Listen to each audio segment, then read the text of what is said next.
Hi there, happy hump day and welcome to Wednesday. Now, if you work in an organisation, I don't need to tell you how hard it can be to get things done. Things can seem to move really slowly.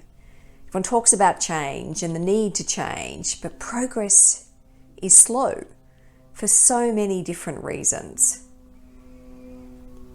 People can say it's because people don't like change. But we all know that the world is changing. We know that there's complexity, there's ambiguity all around us. One of my favorite quotes is a quote by a US general, and he talks about how if you don't like change, you're going to like irrelevance even less. We know that we need to change to continue to progress and learn, to actually stay relevant in today's world. But when you're working in an environment that is complex, it's in some respects boundaryless because there are so many connections across organizations and across people and across cultures. It's also complex. And that complexity often seems to continue to increase. And we hear so much as well about disruption in our working life and in our personal life. You bring all of that together. It's no wonder that it's hard to get things done. The challenge is, are you using the tools that you really need to use to be able to make the progress that you need to make?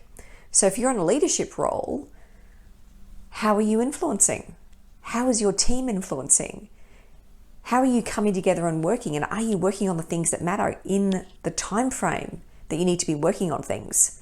Or are you actually just wasting a lot of time? There's fascinating research from McKinsey's, and this research is, it's quite a few years old. It's back in 2012. And at that time, they found that the average person working in an organization, so in an office environment, was spending about 61% of their working week writing emails, searching for information, and communicating internally. Similarly, there was US data that found that about 31 hours a week is spent in unproductive meetings. So think about it. If you're spending a lot of time communicating internally, hanging out in unproductive meetings, it's not surprising that you can get to the end of the working week and go, wow, what have I done? What have I actually achieved this week? And yet I feel like I'm working really, really hard. One of the key differentiators to be able to get the progress, the traction that you're looking for, is that ability to influence. And so if you're in a leadership role, this isn't just about how you influence. It's actually about how your team influences as well. Because it might be great if you know how to influence, if you know how to build coalitions, if you know how to pitch an idea and get traction for that idea.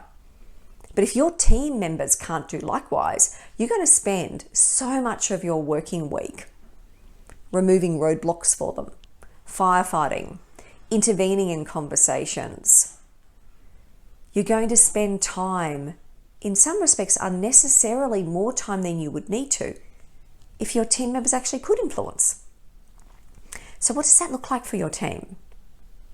Because if you think about influence, it's not just about hierarchy. Sure, you need to understand hierarchy, you need to understand power structures in an organization. But it's really about understanding how decisions are made in your organization, how to get your message heard. Because influential teams can cut through that noise. They can get the traction that they need. They can collectively manage change. And that means you're coming together to work on things together when you need to, but also working on things independently when you need to too. You understand both individually and collectively what are those influencing factors in the organization. Who holds the power to make the decisions? How are you influencing that person and spending time with them so that they understand your perspective and position? That you have the nous to find your way through the back door when you need to. So you're coming together as a team and really understanding who are our stakeholders, who do we need to have relationships with, and how do we build those relationships? How are we building and creating coalitions of support for change? How are we communicating in a manner that is authentic and compelling? How are we preparing ourselves to negotiate those important decisions? All of those, it's all a skill set, and a skill set that you can learn. So if you're a leader, one of the key competencies and capabilities you want to be able to build in your team is the ability to be able to do all of that. Sure, some people can find it easier to influence than others, but absolutely, influence is a skill that everyone can learn.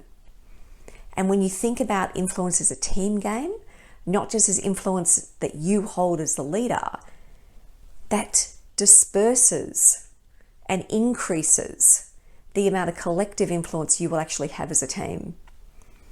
And so when I'm talking about influence, of course, I'm not talking about influence that's just self-serving. So this isn't all just about what you need, but it's actually about progressing and getting progress that is good progress for you, your team, for the organization, and for the clients that you serve. So when you think about that, I love the quote from author Lisa Cardos, who said, "The best way for us to perhaps influence others is to instead focus on ourselves and us doing our best, because then others are actually led by our example." Lots to think about. How are you going to influence? How are you going to build the capacity in your team to influence well? Take care. I'll see you next week.